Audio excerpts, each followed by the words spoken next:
বিচি এটা একটু বড় বড় হচ্ছে না যে ওটাই চাও, ওইটাই চাও, এরকমই চাও। ওকে, বাইরে হ্যাঁ একটু এদিকে নিয়ে নাও। হ্যাঁ এই তো আম্মু বলে গজা বানাই দিয়ে গেছে। গজাটা এত মজা হয়েছে কিন্তু আমি খেলাম। মেন উপাদান হচ্ছে ক্যাপসিকাম, বাট কেন জানি না আমার ক্যাপসিকামটা বেশি একটা ভালো লাগে না, আমার দাঁতের নিচে পড়লেও ভালো লাগে না। সো আমি আজকে পায়েলকে বলছি প্লিজ, যেহেতু আমাদের আবদারে তুমি করতেছো, একদম আমাদের মতন করে দাও। ব্যাস এই হচ্ছে আমাদের ইনগ্রিডিয়েন্ট, কারণ আমরা এর বেশি কিছু দিব না। 1 ঘন্টা ম্যারিনেট করে বাইরে রেখে জাস্ট ডিপ করে ফেলবো। এরপরে জাস্ট টিফিন দেওয়ার সময় ভাজা আর কি। প্রতিদিন তো আর নেয় না, সপ্তাহে দেখা যায় যে 2 দিন 3 দিন লাগে এই জিনিস আমার। আর শুধু যে ফ্রাই করে খাওয়ার জন্য তা না, আরও বিভিন্ন কারণে যদি একটু চিকেন দিয়ে দেওয়া লাগে, কোনো সময় ফ্রাইড রাইস করলে আমি দেখা যায় এখান থেকেই খুলে দিয়ে দিই। এটা তো হচ্ছে না, ওই যে কি সোনালি না? হ্যাঁ নাকি ব্রয়লার? না, এটা সোনালি না, এটা ব্রয়লার। আসসালামু আলাইকুম, কেমন আছেন সবাই? নতুন একটা ব্লগে সবাইকে স্বাগত। আমি এখন চলে যাচ্ছি আমার কাজে, বের হয়ে গেছি। প্রচণ্ড মেঘলা ওয়েদার, হয়তো একটু পরে বৃষ্টি শুরু হবে। সবাই কেমন আছেন? আজকে ব্লগটা একটু শুরু করছি। সকালে এসে অনেক কাজকর্ম শেষ করলাম, করে বের হলাম। তো চলুন আজকের ব্লগটা এখান থেকে শুরু করি। আচ্ছা, রাতের ভাত বাঁচলে আপনারা কি করেন? ওটা আমরা কিন্তু সবসময় যেটা করি যে হয়তো যদি একদম ঠিকঠাক থাকে তাহলে ভাতের মধ্যে দিয়ে দেই। আর তাছাড়া এমনি অনেক সময় ভেজেও খেয়ে ফেলা যায়, আর একভাবেও কিন্তু খাওয়া যায়। সেটা হচ্ছে এইভাবে পাতলা খিচুড়ি রান্না করে। আগের দিনের ভাত বেঁচে গেলে সেটা এরকম সকালে উঠে ডাল চাল দিয়ে জাস্ট খিচুড়ি রান্না করে ফেললে ভাতটা কিন্তু ব্যবহার হয়ে যায়, ভাতটা নষ্টও হয় না। আর ভাত তো নষ্ট করা ঠিকও না, তাই রাতের ভাত বেঁচে গেলে আমি সাধারণত কখনোই নষ্ট করি না। হয় পান্তা ভাত দিয়ে রাখি, না হলে এইভাবে ভাতের মধ্যে খুবই কম দেওয়া হয়, ভাতের মধ্যে এইভাবে দিই না, 2-1 সময় ছাড়া। কিন্তু এই যে খিচুড়ি করে ফেলা কিংবা ভেজে খেয়ে ফেলা এইভাবে। সকাল উঠে এই যে এখন আগে ঝটপট একটু খিচুড়ি বসায় দিচ্ছি, পাতলা খিচুড়ি আজকের নাস্তা। তারপরে অন্যান্য সব কাজে রান্না তো রাত্রেই করে রেখে দেই সব সময়। কদবেল নিয়ে নিচ্ছি, এটা হচ্ছে অনেক আগে কদবেল দিচ্ছিল অনেকগুলো বাড়ি থেকে, তখন এগুলো সব কদবেলগুলো সব খোল থেকে বের করে, খোলস থেকে ফ্রিজিং করে, ডিপ ফ্রিজিং করে রাখছিলাম, সেটাই ছিল কিছুটা। তা এখন আজকে মনে করলাম যেহেতু অনেক দিন ধরে আসে এটা ভর্তা, ডিপ ফ্রিজে কিন্তু কদবেল আসলে খুলে রাখতে হয় না, কদবেল পুরোটা ধরে রাখলেই আস্তে আস্তে কদবেল রেখে দিলে কদবেল ভালো থাকে, কিছুই হয় না। তো কদবেলটা যেহেতু অনেক দিন ধরে আসে, ভাবলাম এখন বের করে এটা খেয়ে ফেলা দরকার, বেশি দিন রাখার তো দরকার নেই। সিজনাল ফল আসলে না সারা বছর ধরে রেখে দিয়ে খাওয়ার মজা অত লাগে না। যাই হোক, সেই শীতকালের প্রায় জানুয়ারি না ফেব্রুয়ারির দিকে এটা দিছিল, 1 মাস হয়ে গেছে, ডিপে একদম ভালো আছে। এটা এখন ভর্তা করে ফেলবো। এখানে রসুন নিচ্ছি, তেল সরিষার তেল, লবণ, তারপর হচ্ছে মরিচ, একটু চিনি না দিলে কিন্তু এই ভর্তা ভালো লাগবে না।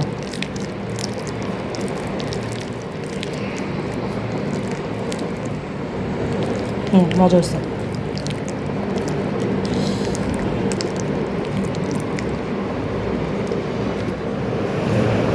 পাতলা খিচুড়ি একদম রেডি। এই খিচুড়িটা এত টেস্ট হয় খেতে, এটার সাথে কিচ্ছু লাগে না, শুধু জাস্ট আচার, ঘি বা এই যে এরকম কদবেলের চাটনি হলে আর কিচ্ছু লাগে না। এত মজা লাগে এই দুইটা কম্বিনেশন, একবার টেস্ট করে দেখবেন। বা যে কোনো চাটনি আচার দিয়ে এই খিচুড়ি খুব মজা লাগে। আর শীতের দিনে তো এই পাতলা খিচুড়িটা একটু বেশি হয়, বাট তখন একটু সবজি টবজি দিয়ে হয় আর কি, আরও ওইটাও একটা আলাদা টেস্ট।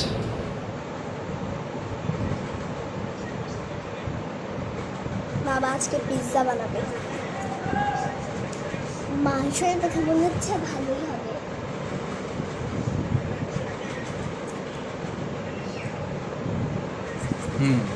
মাংস দেখে মনে হচ্ছে কি মা? ভালোই হবে পিৎজা বলতেছে। পিৎজা ভালোই হবে।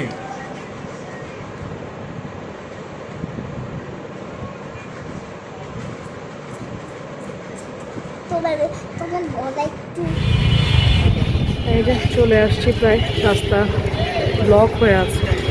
স্কুল ছুটির সময় তো এখন দেখা যায় যে সবাই বের হয়, এখন এই জন্য একটু জ্যাম থাকে। বাংলা ভার্সন ছুটি হচ্ছে, ইংলিশ ভার্সন সব ঢুকছে।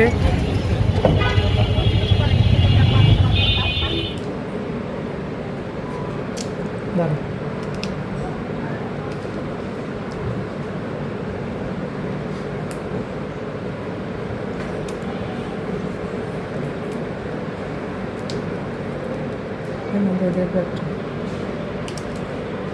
হুম, ছিঁড়ে দিছি।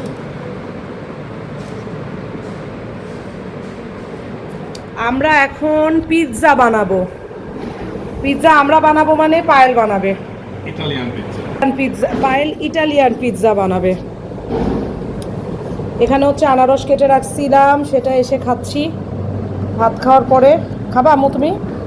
ময়জা নো, বাবা পিৎজা বানাবে। এটা কি পেঁয়াজ রিং করে কাটতেছো? এখানে চিজ আছে, তারপরে আবার ইয়াও করছে কি যেন, ডো তো মাখাই রাখছে বাবা না মা। আর অনাইজার তো বন্ধ, অনাইজার পরীক্ষা শেষ হয়েছে হচ্ছে গত পরশু, এই 2 দিন অনাইজার ছুটি। ছুটি, আমরা কালকে বেড়াতে যাব, এই জন্য আমাদের কালকে শুক্রবার ছুটি আছে। আমারও ছুটি, অনাইজারও ছুটি, পায়েলেরও ছুটি, সব। হ্যাঁ হ্যাঁ, বোনের বাসায় পায়েল যাবে না, পায়েল বাসায় চিল করবে।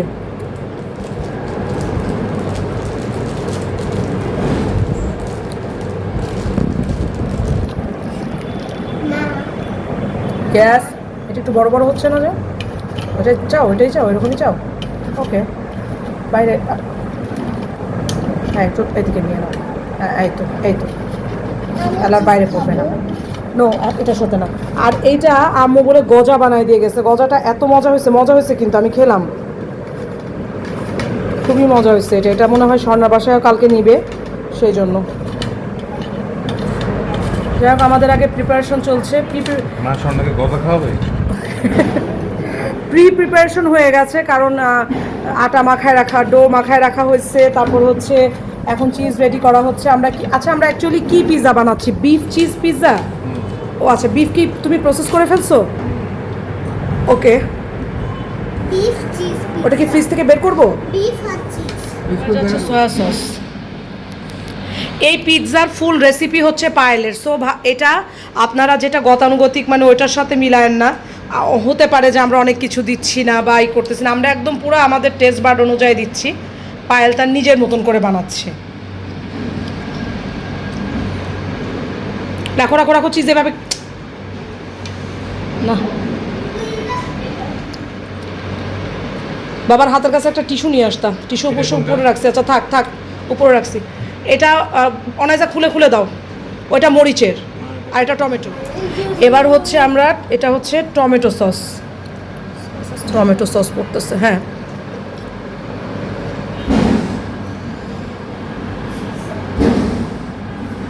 বেশি দিও না। এবার যাবে হচ্ছে একটু চিলি সস, রামেন সসটা তাহলে দিও না পায়েল, আমি সব উঠায় ফেলতেছি। হ্যাঁ, চিলি সসটা অল্প করে দিও, যেহেতু মেয়ে খাবে।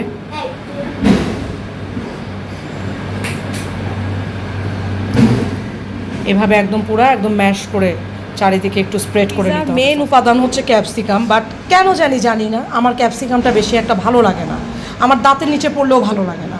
সো আমি আজকে পায়েলকে বলছি, প্লিজ যেহেতু আমাদের আবদারে তুমি করতেছো, একদম আমাদের মতন করে দাও, মানে ক্যাপসিকাম কিচ্ছু এগুলো আমরা দিব না।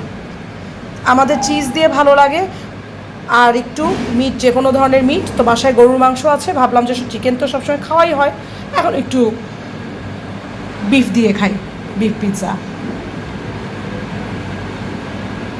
ব্যাস, এই হচ্ছে আমাদের ইনগ্রিডিয়েন্ট, কারণ আমরা এর বেশি কিছু দিব না। আর এমনি তো পায়েল তুমি বলো, তোমার কি পিৎজা বেশি ক্লামজি পিৎজা ভাল লাগে, যেগুলো অতিরিক্ত অনেক কিছু দিয়ে ভরে যায় না? আমার কাছে না, মানে জাস্ট যেগুলো না হলে একদম পিৎজা হয় না, সে কটা জিনিস থাকলেই হবে। আর তার মধ্যে চিজটা, বলো কোনটা মেন উপাদান, বলো তোমার মেন কোনটা দিতে হবে পিৎজায়? চিজ। চিজ, আমার মা চিজ পছন্দ করে। পিৎজা কখন হবে? পিৎজা কখন হবে বাবা? পিৎজা এখন বউ কাছে আমরা দিয়ে আসবো, বউ বানাই দিবে। ইস্ট দিয়েছিলাম দেন। ও, এটা বুড়ো ইলেকট্রিক ওভেনে বেক করে ফেলবে। এবার আমরা লাস্ট টপিং হচ্ছে মেন যে আমাদের ইনগ্রিডিয়েন্ট, সেটা হচ্ছে চিজ, মজারেলা চিজ। এটা ছাড়া পিজা অসম্পূর্ণ। ওয়াও, দেখেন কি সুন্দর হয়েছে। রাস্তা ভেঙে কি হয়েছে তুমি দেখো। রাস্তা ভেঙে ফেলতেছে, ওটা মনে হয় যে পিচ দিবে নাকি, কি করবে? না, যেতে পারতেছে না তো, গাড়িতে ঢুকাতে পারতেছে না। রাস্তা যে কি করতেছে, ওটা কাজ করতেছে মা রাস্তায়। বাহ, একদম লাস্টে একটু বিট লবণ দিয়ে দিচ্ছে। ব্যাস, ওকে। এটাকে এখন ready for bake. Ready for baking? হালকা একটু তেল তেল দিবা? হ্যাঁ। এই যে বউ এখানে অরিগ্যানো দিচ্ছে, বউ এখানে অরিগ্যানো দিচ্ছে। অরিগ্যানো কি পারতেছ না?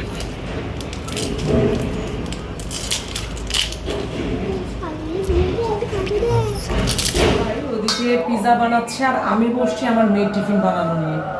এখানে 2টা মুরগি আছে। এখন এই 2টা মুরগি আমি এখন মাথায় রাখবো, কারণ এদের টিফিন দিতে হয়। এটা করে রাখলে আমার অনেক সুবিধা হয়।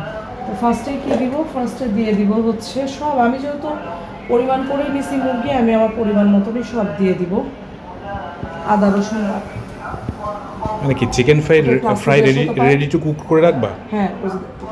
এবার একটু পরিমাণ মতন লবণ দিব।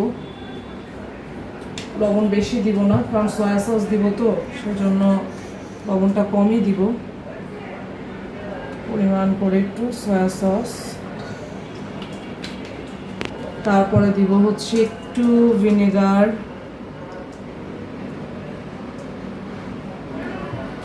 যাবে হচ্ছে গোলমরিচের গুঁড়া।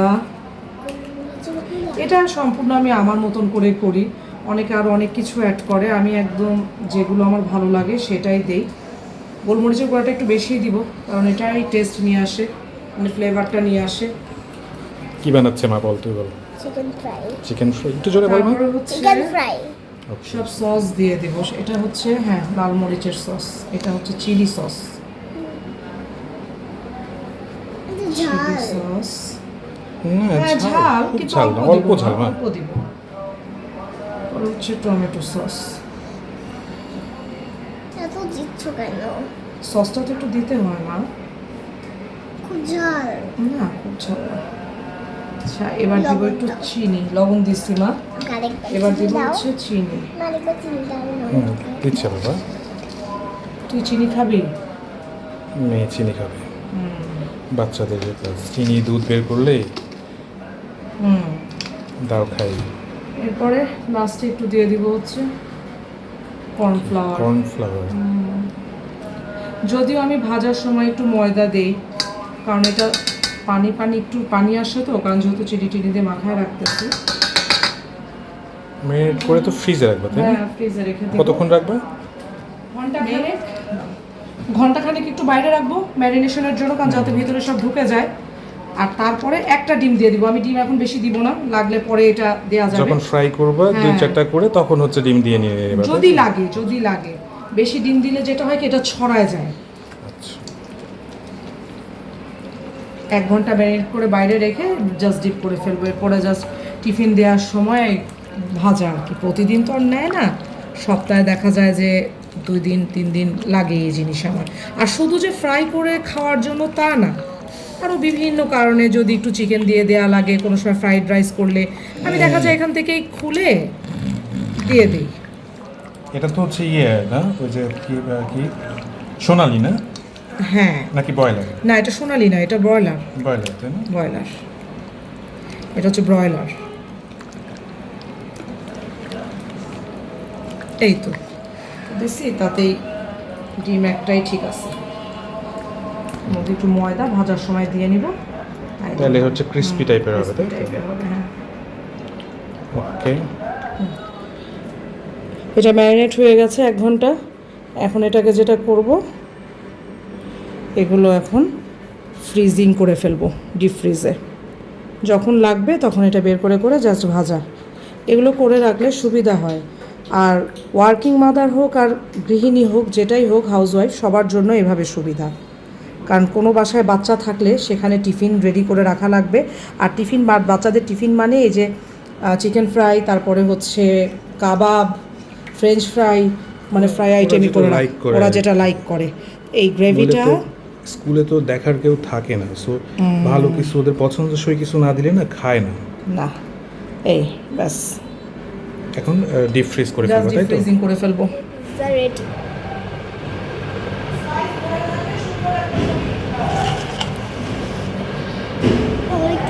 ব্রেড নরম হয় ওই যে এটা, না নিচে তো ইয়ে দিছিলাম, তাও লেগে গেছে কেন? আটা দিছিলাম তো। অসুবিধা নাই, খুঁটি নিয়ে আমি তুলে দিচ্ছি। আমার খেতে ইচ্ছা করতেছে না। পিৎজা কাটবে।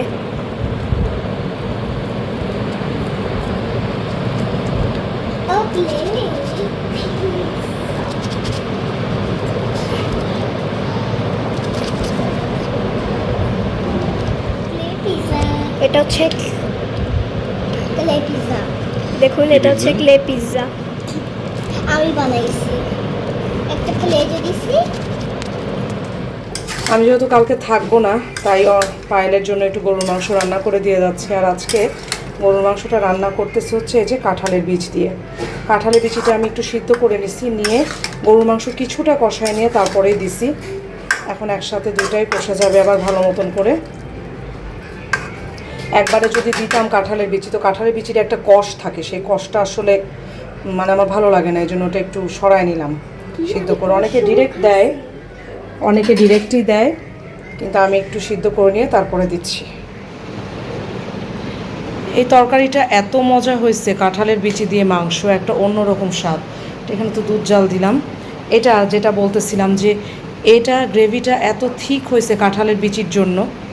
আমি অনেক দিন পরে কাঁঠালের বিচি দিয়ে মাংস রান্না করলাম, খুবই মজা লাগছে। সবাই বলে না যে গরুর মাংস রান্না করার সময় কাঁঠালের বিচি দিয়ে রান্না করবা, এটা মজা। শ্বশুর শাশুড়ি আসছিল আজকে সন্ধ্যার দিকে দেখা করতে, তারা কালকে চলে যাবে, যে ওয়াসিফ বাইরে যাবে সেজন্য আসছিল। ওয়াসিফ তো চলে গেছে অস্ট্রেলিয়া, তো আমারাও, ওয়াসিফ গেল কবে? ওয়াসিফ গেল হচ্ছে বুধবারে, আজকে তো বৃহস্পতিবার, মারাও চলে যাবে। হ্যাঁ, মারা কালকে চলে যাবে, এই জন্য আজকে আসছিল নাতনিদেরকে দেখতে। এবার এসে মা ছিল বাসায় বেশ কয়েকদিন, তো এই যে এখানে যে আজকে আম নিয়ে আসছে আসার সময়, হাড়ি ভাঙা আম। এই আমগুলো এখন উঠছে, ভালোই লাগে খেতে, কারণ এটাতে যেহেতু কোনো আঁশ থাকে না সেই জন্য। আর আমি তো এদিকে গোছগাছ করতেছি, কারণ আর অনাইজা যাবে ওর বউ। আজকের ভিডিওটা এই পর্যন্তই, সবাই ভালো থাকবেন। আমার এখন অনেক গোছগাছ আছে। অনাইজা বলো সবাইকে আল্লাহ হাফেজ বলো। আল্লাহ হাফেজ। আবার দেখা হবে নতুন একটা ব্লগে, সেই পর্যন্ত। চ্যানেলটিকে সাবস্ক্রাইব করুন। আচ্ছা ঠিক আছে, হ্যাঁ আমাদের চ্যানেলটাকে একটু সাবস্ক্রাইব করে দিবেন। তুমিও বউর কাছে চলে যাও এখন নাকি? ওকে, আল্লাহ হাফেজ।